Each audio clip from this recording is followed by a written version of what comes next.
Good morning Odisha. आज मार्च 7 तारिख शनिवार 30 गुरुत्वपूर्ण न्यूज उपरे आसंतु नजर पकाइबा। आपण मानक भल पाइबा स्वरूप गोटे गोटे लाइक निश्चित भावे रखिदेवे। अमेरिका इस्राएल पई मुंड बिंधा होइछि ईरान ड्रोन। मध्यप्राच्य युद्ध रे ईरान सस्ता ड्रोन अमेरिका इस्राएल लगी समस्या पलटिछि। भारतीय मुद्रा रे प्राय 18 रु 45 लाख टंका व्यय निर्मित होइतिबा ईरान ड्रोन को खसाइबाकू अमेरिका को प्राय 27 कोटी क्षेपणास्त्र माड़ करिबाकू पड़ुछि। युद्धर प्रथम 5 दिन मध्य इस्राएल एवं अन्य मध्यप्राच्य देश उपरे ईरान प्राय 500 मिसाइल एवं 2000 रु अधिक ड्रोन माड़ करिछि।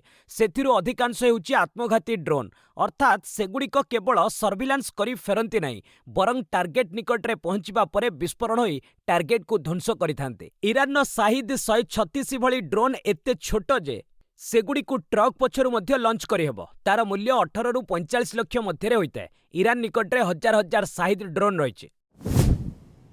ट्रम्प को चेतावनी, ईरान परे टार्गेट रे क्यूबा। ईरान परे क्यूबा उपरे फोकस करा जिवो बोली अमेरिका राष्ट्रपति डोनाल्ड ट्रम्प कहिसंती। गुरुवार ट्रम्प गणमाध्यम को संकेत देई कहिसंती जे प्रथमे वेनेजुएला एबे ईरान, एहा परे क्यूबा रे क्षमता परिवर्तन तांकर परवर्ती लक्ष्य। गत जानुआरी रे ट्रम्प कहितिले क्यूबा पई वेनेजुएला रु तेल और अर्थ जोगाण बंद रहिबो। सेतबळे क्यूबा राष्ट्रपति मगेल डियाज कनेल जवाब रे कहितिले क्यूबा को केही कहि परिबेनी जे क्यूबा कौन करिबो कौन करिबोनी। बिना कोनोसी बाधारे तैल आमदानी करिबार अधिकार क्यूबार रहिछि। ट्रम्प वेनेजुएला शासन रे दखल करिबा पूर्वरु क्यूबार पुराना बंधु वेनेजुएला क्यूबा को प्रतिदिन प्राय 35,000 बैरेल तेल पठाउतिला। तेबे ट्रम्प वेनेजुएलार पूर्वतन राष्ट्रपति निकोलास मादुरो को उठाई नेबा परे कम्युनिस्ट शासनाधीन क्यूबा को तैल जोगाण बाधा प्राप्त होइछि। ईरान आक्रमण पई अमेरिकार दिनकू खर्च 8,000 कोटी। ईरान सह अमेरिका बेस महंगा युद्ध लड़ुछि। युद्ध रे प्रथम 100 घंटारे ही अमेरिकार प्राय 33,000 कोटी टंका खर्च करिछि। अमेरिका प्रतिदिन प्राय 8,000 कोटी टंका खर्च करुछि। Washington think tank center for strategy and international studies ए रिपोर्ट प्रकाश करिछि। अमेरिका प्रथम 100 घंटार युद्ध रे 2000 रु अधिक अस्त्रशस्त्र व्यवहार करिछि। खर्च होइतिबा 3.7 बिलियन डॉलर मध्यरु 3.5 बिलियन डॉलर खर्चर बजेट पूर्वरु प्रस्तुत होई नथिला। अनेक युद्ध उपकरणर मरामती बा ताहाकु बदलाइबा पई पेंटागन अतिरिक्त भाबे 50 बिलियन डॉलर सप्लीमेंटारी बजेट लागि अनुरोध करिथिबा जणा पड़िछि। तेबे अतिरिक्त बजेट को अमेरिका कांग्रेस रे अनुमोदन मिलिबा कष्टकर होई पारे। कश्मीर रे उत्तेजना मध्य शुक्रवार नमाज पूर्वरु सील हेला लाल चौक। ईरान सर्वोच्च नेता आयतुल्ला खामेनी हत्या को नहीं जम्मू कश्मीर रे उत्तेजना प्रतिवाद जारी रही, जहां उपत्यकार एक उत्तेजनापूर्ण परिवेश सृष्टि करिछि। खामेनी हत्या को नहीं साधारण लोकों क्रोध व्यापक विरोध प्रदर्शन करिछि। राज्यर विभिन्न अंचल में प्रतिवाद जारी रहितिबारु सुरक्षा बाहिनी सतर्कतार रहिछि। शुक्रवार नमाज को दृष्टि रखी प्रशासन श्रीनगर केंद्रीय अंचल लाल चौक और आखपाख अंचल कड़ा कटकणा जारी करथिला। अधिकारी माने कहिसंती जे शुक्रवार नमाज परे प्रायतः भिड़ बढ़ी थाए, तेणु कौनसी अप्रीतिकर घटना रोकिबा पई पूर्वरु सुरक्षा व्यवस्था को मजबूत करा जायछि। सतर्कतामूलक पदक्षेप स्वरूप लाल चौक आड़कू साधारण लोकों गतिविधि को संपूर्ण प्रतिबंधक लगा जायछि। कौनसी वैध कारण बिना सेही अंचल को प्रवेश करने को दियाजिबोनी बोली स्थानीय प्रशासन पक्षरु कहा जायछि। आसाम रे सुखोई लड़ुआ विमान दुर्घटनाग्रस्त 2 पायलट शहीद। गतकाली राति आसामर कार्बी आंगलंग जिले में सुखोई SU-30 लड़ुआ विमान दुर्घटनाग्रस्त होइछि। फल 2 जन भारतीय वायुसेनार पायलट शहीद होइछन्ति। वायुसेना पक्षरु कहा जायछि जे शहीद होइतिबा 2 पायलट हेले स्क्वाड्रन लीडर अनुज और फ्लाइट लेफ्टिनेंट पूर्वेश दुरागकर। सुखोई विमानटी एक तालीम मिशन ने थिला। जोराहाट एयरबेस रु उड़ाण भरिबा परे प्राय 60 किलोमीटर दूर रे निखोज हो जाइथिला। राति 7:42 मिनिट रे विमान सहित जोगाजोग विच्छिन्न हो जाइथिला। SU-30 होछि रूसियान विमान निर्माता सुखोई द्वारा विकसित एक 2 सीट विशिष्ट लड़ुआ विमान। वर्तमान यह भारतीय वायुसेना पई हाल द्वारा निर्माण करा जाउछि। माटी तले ईरान मिसाइल भंडार ड्रोन ने खोजुछि अमेरिका। अमेरिका और इस्राएल आक्रमणरू निजर मिसाइल को सुरक्षित रखिबा लागि ईरान किछि वर्ष होला भूतल बंकर निर्माण करिछि। पहाड़ पड़िया और विस्तीर्ण खाली स्थानर भूतले एही नगरी प्रतिष्ठा करा जायछि, जार टेर अमेरिका किंबा इस्राएल को मिले नहीं। वर्तमान ईरान सेही नगरी रे गच्छित रखिथिबा तार मिसाइल को बाहर करी अमेरिकार सेना घाटी को टार्गेट करुछि, जहां उभय अमेरिका इस्राएल और आरब देश पई चिंतार कारण होइछि। ଆମେରିକା ଓ ଇସ୍ରାଏଲ ଏବେ ତାକୁ ଧ୍ୱଂସ କରିବାକୁ ଉଦ୍ୟମ କରୁଛନ୍ତି। ସେମାନେ ଇରାନର ବିଭିନ୍ନ ସ୍ଥାନରେ ଡ୍ରୋନ୍ ମାଧ୍ୟମରେ ନଜର ରଖିବା ଆରମ୍ଭ କରିଛନ୍ତି। କେତେକ ଭୂତଳ ଅଞ୍ଚଳକୁ ଟାର୍ଗେଟ୍ କରି ମଧ୍ୟ ବୋମାମାଡ଼ କରାଯାଇଛି। 2025 ମାର୍ଚ୍ଚରେ ଇରାନ ଦେଶର ସବୁଠାରୁ ବଡ଼ ଭୂତଳ ମିସାଇଲ୍ କେନ୍ଦ୍ରର ଭିଡିଓ ଫୁଟେଜ୍ ଜାରି କରିଥିଲା, କିନ୍ତୁ ଏହା କେଉଁଠାରେ ରହିଛି ତାହା ଜଣାନଥିଲା। ଲେବାନନରେ ଇସ୍ରାଏଲର ଜୋରଦାର ଆକ୍ରମଣ 217 ମଲେଣି। ମଧ୍ୟପ୍ରାଚ୍ୟରେ ଘମାଘୋଟ ଲଢ଼େଇ ଭିତରେ ଲେବାନନରେ ହିଜବୁଲ୍ଲା ଏବଂ ଇସ୍ରାଏଲ ମଧ୍ୟରେ ଲଢ଼େଇ ଚାଲିଛି। ଲେବାନନରେ ଇସ୍ରାଏଲ ଜୋରଦାର ଆକ୍ରମଣ ଜାରି ରଖିଛି। ଏଥିଯୋଗୁଁ ସପ୍ତାହକରେ ଲେବାନନରେ ମୃତ୍ୟୁ ସଂଖ୍ୟା 217କୁ ବୃଦ୍ଧି ପାଇଥିବା ଲେବାନନ ସ୍ୱାସ୍ଥ୍ୟ ମନ୍ତ୍ରୀ କହିଛନ୍ତି। ପ୍ରାୟ 800 ଜଣ ଆହତ ହୋଇଛନ୍ତି। 90,000ରୁ ଅଧିକ ଲୋକ ବିସ୍ଥାପିତ ହୋଇଛନ୍ତି। ଅନେକ ଫସି ରହିଥିବାରୁ ସେମାନଙ୍କୁ ଉଦ୍ଧାର କାର୍ଯ୍ୟ ଚାଲିଛି। ଶୁକ୍ରବାର ଇସ୍ରାଏଲ ଦକ୍ଷିଣ ଲେବାନନର ଅନେକ ସହରରେ ଏୟାର ଷ୍ଟ୍ରାଇକ୍ କରିଛି। ରାଜଧାନୀ ବେରୁଟ୍ ନିକଟରେ ମଧ୍ୟ ଇସ୍ରାଏଲ ଆକ୍ରମଣ କରିଛି। ହିଜବୁଲ୍ଲା ମଧ୍ୟ ଇସ୍ରାଏଲକୁ ଟାର୍ଗେଟ୍ କରି ଆକ୍ରମଣ କରୁଛି। ଏଥିସହ ଲେବାନନ ସୀମାଠାରୁ 5 କିଲୋମିଟର ଦୂରତା ପରିଧିରେ ରହୁଥିବା ଇସ୍ରାଏଲ ନାଗରିକଙ୍କୁ ତୁରନ୍ତ ସେହି ସ୍ଥାନ ଛାଡ଼ିବା ଲାଗି ହିଜବୁଲ୍ଲା ଚେତାବନୀ ଦେଇଛି। 30,000 ଲିଟର ବିଶିଷ୍ଟ ଦୁଗ୍ଧ କାରଖାନା ଉଦ୍ଘାଟନ କଲେ ଅମିତ ଶାହ। ଖୋର୍ଦ୍ଧା ଜିଲ୍ଲା ଟାଙ୍ଗୀ ଅନ୍ତର୍ଗତ ଚଣ୍ଡେଶ୍ୱରଠାରେ ପ୍ରତିଷ୍ଠା ହୋଇଥିବା ଅତ୍ୟାଧୁନିକ ଦୁଗ୍ଧ ପ୍ରକ୍ରିୟାକରଣ କାରଖାନା ଶୁକ୍ରବାର ଉଦ୍ଘାଟିତ ହୋଇଛି। ଦୈନିକ 30,000 ଲିଟର ବିଶିଷ୍ଟ ଏହି ଦୁଗ୍ଧ ପ୍ରକ୍ରିୟାକରଣ କାରଖାନା ରାଷ୍ଟ୍ରୀୟ କୃଷକ ବିକାଶ ଯୋଜନା ଅଧୀନରେ ପ୍ରତିଷ୍ଠା କରାଯାଇଛି। ଏଥିରେ ଟାଙ୍ଗୀ, ରଣପୁର, ବାଲୁଗାଁ, ଚିଲିକା, ବାଣପୁର ବ୍ଲକର ହଜାର ହଜାର ଚାଷୀ ସ୍ୱାବଲମ୍ବୀ ହେବେ। କେନ୍ଦ୍ର ସ୍ୱରାଷ୍ଟ୍ର ସମବାୟ ମନ୍ତ୍ରୀ ଅମିତ ଶାହ ଏହି କାରଖାନାକୁ ଉଦ୍ଘାଟନ କରିଥିଲେ। 2025-26ରେ ଶ୍ଵେତ ବିପ୍ଳବ 2.0 ଅଧୀନରେ ଭାରତ ସରକାରଙ୍କ ପକ୍ଷରୁ ଓମ୍ଫେଡ୍କୁ 1205 କୋଟି ନୂତନ ଦୁଗ୍ଧ ସମବାୟ ସମିତି ଗଠନ କରିବା ପାଇଁ 22.41 କୋଟି ଟଙ୍କାର ପାଣ୍ଠି ପ୍ରଦାନ କରାଯାଇଛି। ରାଜସ୍ଥାନର ଅନୁଜ ୟୁପିଏସସି ଟପର ମୋଟ 958 ପ୍ରାର୍ଥୀ କୃତକାର୍ଯ୍ୟ। କେନ୍ଦ୍ରୀୟ ଲୋକସେବା ଆୟୋଗ ବା ୟୁପିଏସସି ସିଭିଲ୍ ସର୍ଭିସ ପରୀକ୍ଷା 2025ର ଫଳାଫଳ ଶୁକ୍ରବାର ପ୍ରକାଶ ପାଇଛି। ପରୀକ୍ଷାରେ ରାଜସ୍ଥାନର ଚିତ୍ତୋଗଡ଼ ରାଉତଭାଟାର ଅନୁଜ ଅଗ୍ନିହୋତ୍ରୀ ସର୍ବଭାରତୀୟ ସ୍ତରରେ ଟପର ହୋଇଛନ୍ତି। ତାମିଲନାଡୁର ମଦୁରାଇର ରାଜେଶ୍ୱରୀ ସୁବେ ଦ୍ୱିତୀୟ ରାଙ୍କରେ ଅଛନ୍ତି। ଚଣ୍ଡିଗଡ଼ର ଏକାଂଶ ଦୁଲ୍ ତୃତୀୟ, ବିହାର ମୁଜାଫରପୁରର ରାଘବ ଝୁନଝୁନୱାଲା ଚତୁର୍ଥ, ଭୋପାଳର ଇଶାନ ଭଟନଗର ପଞ୍ଚମ ରାଙ୍କ ପାଇଛନ୍ତି। ଷଷ୍ଠରେ ଦିଲ୍ଲୀର ଜେନିଆ ଆରୋରା, ଚେନ୍ନାଇର AR ରାଜା ମୋହିଦିନ ସପ୍ତମ, ମଧ୍ୟପ୍ରଦେଶ ଧାରର ପକ୍ଷଲ ସେକ୍ରେଟାରୀ 8 ନମ୍ବର ରାଙ୍କ, 9 ନମ୍ବରରେ ଉତ୍ତରପ୍ରଦେଶ ଶାମଲିର ଆସ୍ଥା ଜୈନ ଏବଂ ପାଟନାର ଉଜ୍ଜଳ ପ୍ରିୟାଙ୍କ 10ମ ରାଙ୍କ ହାସଲ କରିଛନ୍ତି। ମୋଟ 958 ଜଣ ପ୍ରାର୍ଥୀ ପୃଥକ ସର୍ଭିସରେ ମନୋନୀତ ହୋଇଛନ୍ତି। ସେମାନଙ୍କ ମଧ୍ୟରେ ସାଧାରଣ ବର୍ଗର 317 ପ୍ରାର୍ଥୀ, EWS ବର୍ଗର 104, OBC ବର୍ଗର 306, SC ବର୍ଗର 158, ST ବର୍ଗର 73 ଜଣ ପ୍ରାର୍ଥୀ ରହିଛନ୍ତି। ୟୁପିଏସସିରେ ଓଡ଼ିଶାର 10ରୁ ଅଧିକ ପ୍ରାର୍ଥୀ କୃତକାର୍ଯ୍ୟ। କେନ୍ଦ୍ରୀୟ ଲୋକସେବା ଆୟୋଗ ବା ୟୁପିଏସସି ପରିଚାଳିତ ସିଭିଲ୍ ସର୍ଭିସ 2025ରେ ଓଡ଼ିଶାର 10ରୁ ଅଧିକ ପ୍ରାର୍ଥୀ କୃତକାର୍ଯ୍ୟ ହୋଇଛନ୍ତି। ଓଡ଼ିଶାରୁ ୟୁପିଏସସିରେ ଉତ୍ତୀର୍ଣ୍ଣ ହୋଇଥିବା ପ୍ରାର୍ଥୀଙ୍କ ମଧ୍ୟରେ 100 ରାଙ୍କରେ ସାତ୍ୱିକ ସତ୍ୟକାମ ଦେବତା, 2021 ରାଙ୍କରେ ଅମୃତ ମହାପାତ୍ର, 211 ରାଙ୍କରେ ତନିଷା ମିଶ୍ର, 217 ରାଙ୍କରେ ଅଙ୍କିତ ଅଗ୍ରୱାଲ, 274ରେ ଅଞ୍ଜନି ମିଶ୍ର, 285ରେ ସାଇ ରମଣ ପାତ୍ର, 337ରେ ଉତ୍କର୍ଷ ମିଶ୍ର, 341ରେ ବିଶାଳ ପଟ୍ଟନାୟକ, 423ରେ ଶୁଭ ମିଶ୍ର, 428ରେ ଅନିମେଷ ମିଶ୍ର, 445ରେ ଅନିଲ ମିଶ୍ର, 467ରେ ଦେବବ୍ରତ ପରମାଣିକି, 795 ରାଙ୍କରେ ଗୋପୀନାଥ ସାହୁ ରହିଛନ୍ତି। ଇରାନ ଉପରେ ଇସ୍ରାଏଲର ବଡ଼ ଆକ୍ରମଣ। ତେହେରାନରେ ଖାମେନେଇଙ୍କ ଭୂତଳ ବଙ୍କରକୁ ଧ୍ୱଂସ କଲା 50 ଯୁଦ୍ଧ ବିମାନ। ଇସ୍ରାଏଲ ପ୍ରତିରକ୍ଷା ବାହିନୀ ଶୁକ୍ରବାର ଏକ ବଡ଼ ଦାବି କରିଛି। ଇସ୍ରାଏଲର 50ଟି ଯୁଦ୍ଧ ବିମାନ ଇରାନର ପୂର୍ବତନ ସର୍ବୋଚ୍ଚ ନେତା ଅଲ୍ଲୀ ଖାମେନେଇ ବ୍ୟବହାର କରୁଥିବା ଏକ ଗୁପ୍ତ ଭୂତଳ ସାମରିକ ବଙ୍କରକୁ ଧ୍ୱଂସ କରିଦେଇଛନ୍ତି।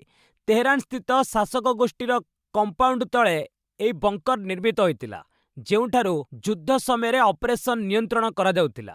IDF ପକ୍ଷରୁ ଏହି ଆକ୍ରମଣର ଏରିଏଲ ଫୁଟେଜ ମଧ୍ୟ ଜାରି କରାଯାଇଛି। ସେନା ସୂଚନା ଦେଇଛି ଯେ ଅପରେସନ ରୋର ଅଫ୍ ଦି ହ୍ୟାରିୟର ଆରମ୍ଭ ହେବା ପୂର୍ବରୁ ଏହି ବଙ୍କରକୁ ଟାର୍ଗେଟ୍ କରି ସମ୍ପୂର୍ଣ୍ଣ ରୂପେ ଭାଙ୍ଗି ଦିଆଯାଇଛି। ଇରାନ ଉପରେ ଏହି ବଡ଼ ଧରଣର ଆକ୍ରମଣକୁ ନେଇ ଏବେ ସାରା ବିଶ୍ୱରେ ଚର୍ଚ୍ଚା ଜୋର ଧରିଛି।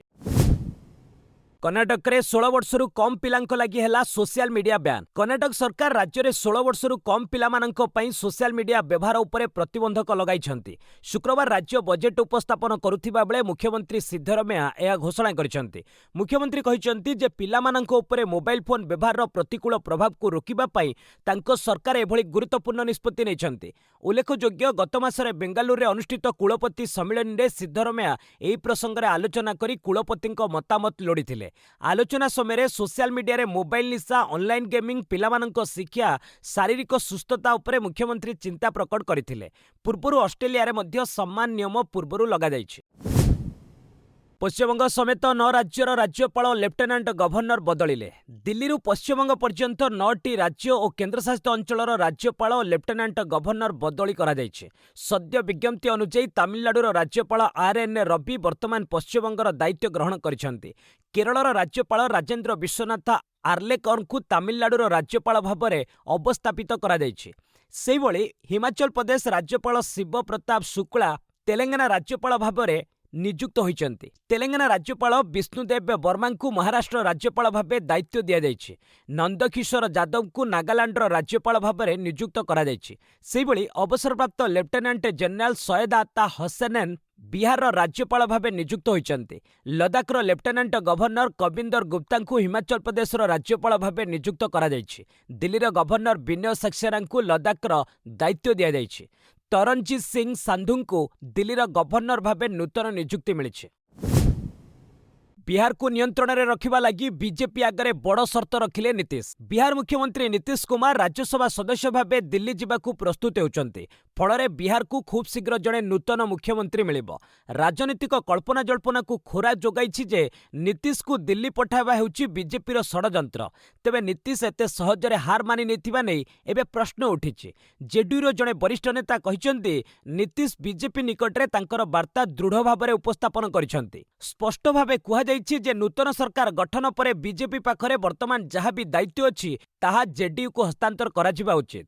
नीतीश दाबी करिसंती जे जदि जणे बीजेपी सदस्य मुख्यमंत्री हुअन्ति तेबे गृह विभाग, 2 जण उपमुख्यमंत्री एवं बाचस्पति जेडीयू कोटारू हेबे।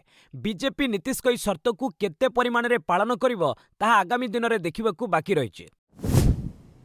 ईरान सेना को ट्रम्प को चेतावनी, आत्मसमर्पण न कले भयंकर आक्रमण।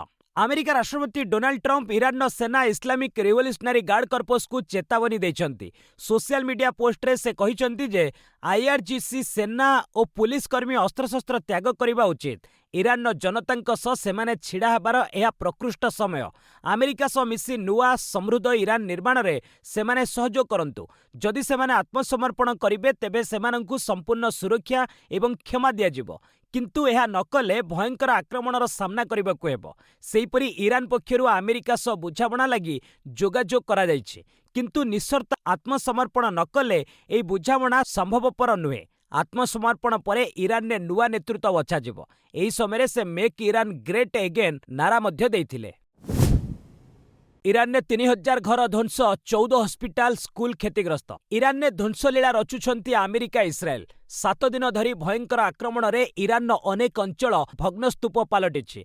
युद्ध रे ईरान ने अति कम रे 1332 जनक मृत्यु घटिलाणी। ईरान रेड क्रिसेंट सोसाइटी अनुसार अमेरिका एवं इस्राएल आक्रमण रे ईरान ने 3000 रु ऊर्ध्व घर भांगिछि। प्राय 500 दुकान क्षतिग्रस्त होइछि। 14 रु अधिक हस्पिटाल और मेडिसिन सेंटर उपरे आक्रमण होइछि। अनेक स्कूल भांगी रुजी जाइछि। युद्ध जोगु ईरान अधिकांश अंचल रे बिजुली एवं जल जोगाण ठप हो जाइछि। युद्ध आरंभ परठारु इस्राएल ईरान रे 5000 रु अधिक बोमा पकाइछि। ईरान ने प्राय 1 कोटी लोक भय आशंकार दिन काटुछंती। 125 रु अधिक छोट पिलांक मृत्यु होइतिबा दाबी करा जाइछि। आसंता काली जेडीयू रे जोगदेवे नीतीश कुमार को पुओ। बिहार मुख्यमंत्री नीतीश कुमार गुरुवार राज्यसभा पर नामांकन भरिथिले। तांको पुओ निशांत कुमार 8 तारिख रे जेडीयू रे जोगदेवे। नुआ सरकार रे तांकु उपमुख्यमंत्री पद मिलिबा नै चर्चा चलीछि। जेडीयू नेता नीरज कुमार यह स्पष्ट करिसंती। नीरज को अनुसार शुक्रवार मुख्यमंत्री बासभवन ने जेडीयू विधायक एवं मंत्री एक बैठक बसिथिला। सेठारे नीतीश भावप्रवण होई जाइथिले। एहा देखि विधायक माने कांदिथिले। समस्त एक स्वर रे तांको राज्यसभा जिबा निष्पत्ति को विरोध करने से नहीं पुनर्विचार करने को अनुरोध अनुरोध करथिले। तेबे नीतीश कहिथिले से बिहार रे मध्य रहिबे, सबु किछि उपरे नजर रखिबे। केंद्र मंत्री राजीव रंजन सिंह, सांसद संजय झा निशांत राज्य राजनीति रे प्रवेश करिबा उचित बोली प्रस्ताव देथिले। अमेरिका कहिला एप्रिल 3 पर्यंत भारत रूस तेल किनि पारिबनी। भारत में महंगा हेब नहीं पेट्रोल एवं डीजेल। एबे रूस तेल किनि पारिबो भारत। मध्यप्राच्य रे महायुद्ध स्थिति रे रूस रु अशोधित तैल किनिबा पई भारत को मिलिछि अनुमति। तेबे किछि शर्त सह ए आश्वस्ति प्रदान करिछि अमेरिका। रूस तेल किनिबा लागि अमेरिका ट्रेजरी विभाग भारतीय विशोधनकारी माननकु 30 दिनर स्वतंत्र लाइसेंस देइछि। ए लाइसेंस एप्रिल 3 पर्यंत वैध रहिबो। राष्ट्रपति डोनाल्ड ट्रम्प को शक्ति एजेंडा अधीन रे एई अस्थायी निष्पत्ति निया जाइछि। मार्च 5 सुद्धा जहाज रे लोड होइतिबा रूस तेल रही डेलीवरी भारत को करा जाई पारिबो। अर्थात जेउ जहाज पूर्वरु ही समुद्र रे अछि सेथिरु जोगाण हेबो। वर्तमान प्राय 95 लाख बैरेल रूस तेल भरा टैंकर गुड़िक एसीय देश गुड़िक निकटरे प्रतीक्षा मोड्रे रहिचंती। जियो आईपीओ रे विलंब, सरकारी नियम को अपेक्षा $4 बिलियन पांठी संग्रह लक्ष्य। रिलायंस इंडस्ट्रीज टेलीकॉम जियो प्लाटफर्म आईपीओ आनिबा प्रक्रिया रे बाधा सृष्टि होइछि। वर्तमान नियम अनुसार कोनोसी कंपनी को सर्वसाधारण को अति कम रे 5% शेयर बिक्री करबाकू पड़िबो, किंतु रिलायंस मात्र 2.5% शेयर बिक्री करबाकू चाहुछि। सेबी बड़ कंपनी गुड़िक पई नियम कोहल करबाकू अनुमोदन देइथिले मध्य केंद्र सरकार पक्षरु एहार विधिबद्ध विज्ञप्ति प्रकाश पाई नै। ए विज्ञप्ति को अपेक्षा करिछि रिलायंस। $170 बिलियन मूल्यर जियो पई ए आईपीओ भारतीय इतिहासर अन्यतम बृहत्तम ऑफर हेबो। मोर्गान स्टानली एवं गोल्डमैन सैक्स एहार नेतृत्व नेबे बोली आशा करा जाउछि। कंपनी एप्रिल पूर्वरु ड्राफ्ट प्रस्ताव दाखल करबाकू लक्ष्य रखिछि, जदियो सरकारी विलंब जोगु समय सीमा कमिबार लागिछि। फ्लिपकार्ट रे छटई वार्षिक परफॉर्मेंस रिव्यू पर 300 कर्मचारी को विदा कला ई कॉमर्स कंपनी। देशर प्रमुख ई कॉमर्स कंपनी फ्लिपकार्ट एहार कर्मचारी संख्या रे काटछांट करिछि। वार्षिक कार्यदक्षता समीक्षा पर कंपनी प्राय 250 रु 300 कर्मचारी को छटई करितिबा सूत्ररु जणा पड़िछि। कंपनी एहाको एक नियमित प्रक्रिया बोली दर्शाइछि। आगामी दिन में आईपीओ आनिबा पई प्रस्तुति चलाइथिबा फ्लिपकार्ट निकटरे निजर आईनगत मुख्य कार्यालय सिंगापुर भारत को स्थानांतर करिछि। एही समय कंपनी विभिन्न विभाग रे वरिष्ठ पदवी रे नियुक्ति मध्य जारी रखिछि। तेबे आर्थिक वर्ष 2025 रे कंपनी रो क्षति बढ़ी 5189 कोटी टंका रे पहुंचीथिबा बेले कारोबार रु आय 17.3% वृद्धि पाइछि। पुनर्गठन प्रक्रिया माध्यम रे निजर कार्यकलाप को अधिक सरल और संगठित करबाकू कंपनी लक्ष्य रखिछि। भारत में एलपीजी उत्पादन बढ़ाइबाकू सरकार निर्देश, तैल महजूद स्थिति सुदृढ़। पश्चिम एशिया चलिथिबा ईरान अमेरिका संघर्ष परिप्रेक्षी में संभाव्य शक्ति संकट को दृष्टि रखी केंद्र सरकार देशर समस्त सरकारी और घरे एलपीजी रिफाइनरी को उत्पादन बढ़ाइबाकू निर्देश देइछन्ते। तेबे सरकारी सूत्ररु मिलिथिबा सूचना अनुसार देश में वर्तमान पई पर्याप्त परिमाणर अशोधित तैल, पेट्रोल, डीजेल एवं एलपीजी महजूद अछि। हरमुज प्रणाली रे ईरान कटकणा जोगु जोगाण रे बाधा उपजिथिले भारत अन्य देशर आमदानी बढ़ाई एई अभाव को भरणा करिबो। विशेषकर रूसियारू तैल आमदानी उपरे सरकार अधिक गुरुत्व देउछन्ति। भारतीय तैल कंपनी गुड़िक 2026 पई अमेरिकार एलपीजी आमदानी निमंते पूर्वरु चुक्ति करिसारिछन्ति। तेणु देश में इंधन संकट नाही एवं ग्राहकों को आतंकित न हेबाकू सरकार परामर्श दैछन्ति। पश्चिम एशिया रे उत्तेजना, भारतीय बजार रे भयंकर ह्रास, सेंसेक्स 1097 पॉइंट खसिला। पश्चिम एशिया रे अमेरिका ईरान मध्य रे बढ़ुतिबा संघर्ष एवं तैल दर वृद्धि प्रभाव रे भारतीय शेयर बजार रे शुक्रवार बड़ धरणर कंपन देखिबाकू मिलिछि। डाउ जोन्स रो पतन परे भारतीय बजार गैप डाउन रे खोलिथिला। दिन शेष बेलू बॉम्बे स्टॉक एक्सचेंज रो सेंसेक्स 1097 पॉइंट बा 1.37% ह्रास पाई 78,918.90 बंद होइछि। निफ्टी मध्य 315 पॉइंट हराइछि। इंडिगो, आईसीआईसीआई बैंक एवं एल&टी सर्वाधिक क्षति सहिचंती। बजार रे दुर्दिन रे रियल्टी सेक्टर सबठारु अधिक प्रभावित होइतिबा बेले प्रतिरक्षा क्षेत्रर शेयर गुड़िक 9% पर्यंत वृद्धि पाई सकारात्मक रहिछि। अंतर्जातीय बजार रे अशोधित तैल दर वृद्धि निवेशकों चिंता बढ़ाई देछि। सरकार निर्देश, न्यूज चैनल गुड़िकर टीवी रेटिंग मासे पाई बंद। टीवी चैनल पाई टीआरपी बा टेलीविजन रेटिंग पॉइंट रिपोर्टिंग 4 सप्ताह बंद करने केंद्र सरकार बार्क बा ब्रॉडकास्ट ऑडियंस रिसर्च काउंसिल को निर्देश देछन्ते। आसंता एक मास किंबा परवर्ती निर्देशनामा पर्यंत टीआरपी रिपोर्टिंग बंद रहिबो बोली केंद्र सूचना प्रसारण मंत्रणालय पक्षरु दिया जायतिबा निर्देश रे कुहा जायछि। इस्राएल ईरान युद्ध को नहीं किछि टेलीविजन न्यूज चैनल पक्षरु अतिरंचित मनगढ़ा विषयवस्तु प्रसारण करा जाउछि। एभली खबर प्रसारण द्वारा साधारण लोके विशेषकर युद्ध प्रभावित अंचल में रहुतिबा लोकंक परिवार सदस्य माने भय और आतंकित होई पड़ुछन्ति। मंत्रणालय पक्षरु जारी करा जायतिबा मार्गदर्शिका आदेश नियम और निर्देश को रेटिंग एजेंसी मानिबाकू पड़िबो बोली सरकार कहिसन्ति। टी20 विश्वकप भारत न्यूजीलैंड फाइनल मैच रे वर्षा आशंका को टाळिला पाणीपाग विभाग। आईसीसी टी20 विश्वकप चूड़ांत पर्यायर उपनीत होइछि। रविवार ग्रैंड फाइनल ले डिफेंडिंग चैंपियन भारत और न्यूजीलैंड मध्य टाइटल पई लड़े हेबो। अहमदाबादर नरेंद्र मोदी स्टाडियम रे राति 7टारे ए हाई वोल्टेज मैच खेला जिवो। गतकाली हाई स्कोरिंग विशिष्ट द्वितीय सेमीफाइनल ले भारत मात्र 7 रन ने रोमांचक भाबरे इंग्लैंड को हराई फाइनल ले पहुंचीतिला। एबे टाइटल बजाय रखिबाकू सूर्यकुमार यादव को दल पादे दूर रही। तेबे फाइनाल ले वर्षा को नहीं प्रशंसकों मनरे आशंका देखा देइछि। वर्षा लगी मैच बाधाप्राप्त हेबो कि नहीं नाना प्रश्न एवं समस्त मनरे उंकी मारिछि। तेबे सद्यतम पाणीपाग रिपोर्ट प्रशंसकों पई आश्वस्ति आनिछि। फाइनाल दिन अहमदाबाद रे वर्षा हेबार प्राय कोनोसी संभावना नहीं। पाणीपाग विभाग अनुसार आकाश स्पष्ट रहिबो। मैच कोनोसी बाधा बिना खेला जिबार आशा रहिछि। आईएसएल 12 ओडिशा एफसी रो प्रथम पराजय। चलित आईएसएल द्वादश संस्करण में ओडिशा एफसी दल प्रथम पराजय लभिछि। शुक्रवार कोलकातार सल्ट लेक स्टाडियम रे अनुष्ठित एकपाखिया मुकाबिला रे मोहन बागान सुपर जायंट्स 5-1 के गोल ले ओडिशा एफसी को हराई दैछि। ऑस्ट्रेलिया स्ट्राइकर जेमी मैक्लरेन हैट्रिक सह सर्वाधिक 4टी गोल दे मोहन बागान को जिताइबारे प्रमुख भूमिका ग्रहण करथिले। ओडिशा एफसी पक्षरु रहीम अल्ली एकमात्र गोलटी सुझी देथिले। चलित सीजन में मोहन बागान चतुर्थ मैचरु चतुर्थ विजय सह 12 पॉइंट पाई टेबुल शीर्ष रे रहिछि। अपरपक्षे ओडिशा एफसी रो एहा तृतीय मैचरु प्रथम पराजय। अन्य दुईटी मैच ड्र रखिथिबा ओडिशा 2 पॉइंट पाई 10म स्थान को खसी जाइछि। ओडिशा एफसी परवर्ती मैच रे मार्च 13 रे स्पोर्टिंग दिल्ली को भेटिबो। मार्च 25 रु छत्तीसगढ़ रे प्रथम केआईटीजी ट्राइबल गेम्स तथा केआईटीजी रो प्रथम संस्करण छत्तीसगढ़ रे मार्च 25 रु आरंभ हेबो। एप्रिल 6 तारिख पर्यंत खेला जिबाकु थिबा ए आदिवासी क्रीड़ा छत्तीसगढ़ रो 3टी सहर जगदलपुर, रायपुर और सरगुजा रे आयोजित हेबो। एथलेटिक्स, फुटबॉल, हॉकी, भारोत्तोलन, तीरंदाजी, संतरण और रेसलिंग भली 7टी क्रीड़ा रे पदक पई प्रतियोगिता अनुष्ठित हेबो। पाखापाखि 2 सप्ताह धरी अनुष्ठित हेबाकु थिबा ए प्रतियोगिता रे भारतर विभिन्न राज्य और केंद्रशासित राज्यर खेलाड़ी माने अंशग्रहण करिवे। आदिवासी संप्रदाय प्रतिभावान खेलाड़ी को चिन्हट करी लोकलोचन को आनिबा एहार मुख्य उद्देश्य बोली क्रीड़ा मंत्री मनसुख मांडव्य कहिसंती। केंद्र क्रीड़ा मंत्रणालय, भारतीय क्रीड़ा प्राधिकरण, भारतीय ओलंपिक संघ, जातीय क्रीड़ा महासंघ और छत्तीसगढ़ सरकार मिलित भावे एही प्रतियोगिता को आयोजित करुछंती। आईपीएल 19 सीएसके मुंबई जर्सी उन्मोचित। आईपीएल आगामी 19तम संस्करण पूर्व शुक्रवार चेन्नई सुपर किंग्स, सीएसके और मुंबई इंडियंस एमआई रो जर्सी उन्मोचित करा जायछि।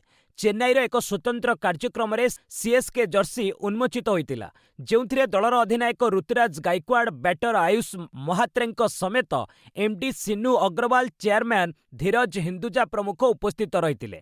ऑफिशियल प्रायोजक अशोक लीलैंड रो लोगो सीएसके जर्सी रो डाहाण पार्श्वरे रहिछि। सीएसके दल गत सप्ताहरु एहा प्री सीजन कैंप आरंभ करि सारिछि, जेउथिरे पूर्वतन अधिनायक महेंद्र सिंह धोनी सामिल होइछन्ति। अपरपक्षे मुंबई इंडियंस एहार चिराचरित नील रंग को बजाय रखिछि।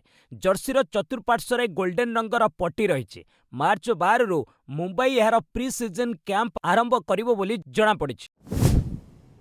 महिला दिबारात्र टेस्ट भारत 198 रे ऑल आउट। घरे ऑस्ट्रेलिया और भारतीय महिला क्रिकेट दल मध्य शुक्रवार ठारू आरंभ होइतिबा एकमात्र दिबारात्र टेस्ट संघर्षपूर्ण होइछि। प्रथम दिवस रे मोट 13टी विकेटर पतन घटिछि। पिंक बॉल ले खेला जाउथिबा मैच रे भारत प्रथमे बैटिंग करी 198 रे ऑल आउट हो जाइतिला। भारतर ओपनिंग जोड़ी स्मृति मंधाना और शेफाली वर्मा मात्र 18 रन संग्रह करथिले। मंधाना 4 रन ने एवं शेफाली 35 रन करथिले। भारत पक्षरु केवल रोड्रिग्स 52 रन उल्लेखनीय स्कोर करिपारिथिले। जवाब रे ऑस्ट्रेलिया प्रथम इनिंग्स बैटिंग आरंभ करी 3 विकेट रे 96 रन संग्रह करिछि। स्टंप अपसारण सुधा एलिस पेरी 43 और आनाबेल सुदरलैंड 20 रन करी अपराजित रहिछन्ति। द्रविड़ अश्विनी किणिबे यूरोपियन लीग रो दल। ଅବସରପ୍ରାପ୍ତ ଦୁଇ ଭାରତୀୟ ମହାନ କ୍ରିକେଟର ରାହୁଲ ଦ୍ରାବିଡ ଓ ରବିଚନ୍ଦ୍ରନ ଅଶ୍ୱିନୀଙ୍କୁ ଏବେ ନୂଆ ଭୂମିକାରେ ଦେଖିବାକୁ ମିଳିବ। ୟୁରୋପିଆନ୍ ଟି20 ପ୍ରିମିୟର ଲିଗ୍ର ଦ୍ରାବିଡ ଓ ଅଶ୍ୱିନୀ ଏକାଠି ମିଶି ଏକ ଦଳ କିଣିବେ ବୋଲି ଜଣାପଡ଼ିଛି। ରିପୋର୍ଟ ଅନୁଯାୟୀ ଅନ୍ୟ କିଛି ଭାରତୀୟ ନିବେଶକଙ୍କ ସହ ମିଶି ଉଭୟ ସ୍କଟଲ୍ୟାଣ୍ଡର ଗ୍ଲାସ୍ଗୋ ଟିମ୍କୁ କ୍ରୟ କରିବାକୁ ନିଷ୍ପତ୍ତି ନେଇଛନ୍ତି। 6 ଦଳୀୟ ୟୁରୋପିଆନ୍ ପ୍ରିମିୟର ଲିଗ୍ ଆଗାମୀ ଅଗଷ୍ଟରେ ଆରମ୍ଭ ହେବ। ସେହିଭଳି ଦକ୍ଷିଣ ଆଫ୍ରିକାର ପୂର୍ବତନ ଖେଳାଳି ଜଣ୍ଟି ରୋଡ୍ସ, ଫାଫ୍ ଡୁପ୍ଲେସିସ୍ ଓ ହେନରିଚ୍ କ୍ଲାସେନ୍ ମଧ୍ୟ ମିଳିତ ଭାବେ ଏହି ଲିଗ୍ରେ ଅନ୍ୟ ଏକ ଟିମ୍ କିଣିବେ ବୋଲି ଜଣାପଡ଼ିଛି। ଚଳିତ ମାସ ଶେଷ ଭାଗରେ ନୂଆ ଫ୍ରାଞ୍ଚାଇଜ୍ ଓ ଏହାର ମାଲିକଙ୍କ ନାମ ଘୋଷଣା କରାଯିବାର ସମ୍ଭାବନା ରହିଛି। କୌଣସି ଏକ ସ୍କଟଲ୍ୟାଣ୍ଡ ଦଳ ସହ ଯୋଡ଼ି ହେବା ଦ୍ରାବିଡଙ୍କ ଲାଗି ଏହା ନୂଆ ନୁହେଁ। ଏଥିପୂର୍ବରୁ ଦ୍ରାବିଡ 2003ରେ ଇଂଲଣ୍ଡର ଦିନିକିଆ ଘରୋଇ ଟୁର୍ଣ୍ଣାମେଣ୍ଟରେ ଏକ ସ୍କଟିଶ୍ ଟିମ୍ ପକ୍ଷରୁ 11ଟି ମ୍ୟାଚ୍ ଖେଳୁଥିଲେ। ସେପ୍ଟେମ୍ବର 19ରୁ ଜାପାନରେ ଏସୀୟ କ୍ରୀଡ଼ା ଭାରତ ପଠାଇବ 700 ଖେଳାଳି। ସେପ୍ଟେମ୍ବର ମାସ 19 ତାରିଖରୁ ଜାପାନର ଆଇଚି ନାଗୋୟାରେ ଆୟୋଜିତ ହେବ ଏସୀୟ କ୍ରୀଡ଼ା 2026। ଭାରତ ଏଥର ଏକ ବୃହତ ଦଳ ପଠାଇବାର ଯୋଜନା କରୁଛି। ପ୍ରାୟ 700 ଖେଳାଳି ଏଥର ଏସୀୟ କ୍ରୀଡ଼ାରେ ଭାରତରୁ ପ୍ରତିନିଧିତ୍ୱ କରିବେ। ଏସିଆର ଏହି ବୃହତ କ୍ରୀଡ଼ା ମହାକୁମ୍ଭ ଅକ୍ଟୋବର 4 ତାରିଖରେ ଉଦ୍ଯାପିତ ହେବ। 2022 ଏସିଆ କ୍ରୀଡ଼ା କରୋନା ଯୋଗୁଁ 2023ରେ ଆୟୋଜିତ ହୋଇଥିଲା। ଗତ ସଂସ୍କରଣରେ 661 ଜଣ ଭାରତୀୟ କ୍ରୀଡ଼ାବିତ୍ ପ୍ରତିନିଧିତ୍ୱ କରିଥିଲେ। ସେମାନଙ୍କ ମଧ୍ୟରୁ 333 ପୁରୁଷ, 328 ମହିଳା ସାମିଲ ରହିଥିଲେ। ଏଥର 700 କ୍ରୀଡ଼ାବିତ୍ 40ଟି ଶୃଙ୍ଖଳାରେ ସାମିଲ ହେବେ। ବସ୍ ଆଜି ପାଇଁ ଏଇଠି ରଖିବା। ପୁଣି ନେଇ ଆସିବି ଲେଟେଷ୍ଟ ଅପଡେଟ୍। ସେ ପର୍ଯ୍ୟନ୍ତ ବିଦାୟ ନେଉଛି। ଜୟ ହିନ୍ଦ, ଜୟ ଭାରତ।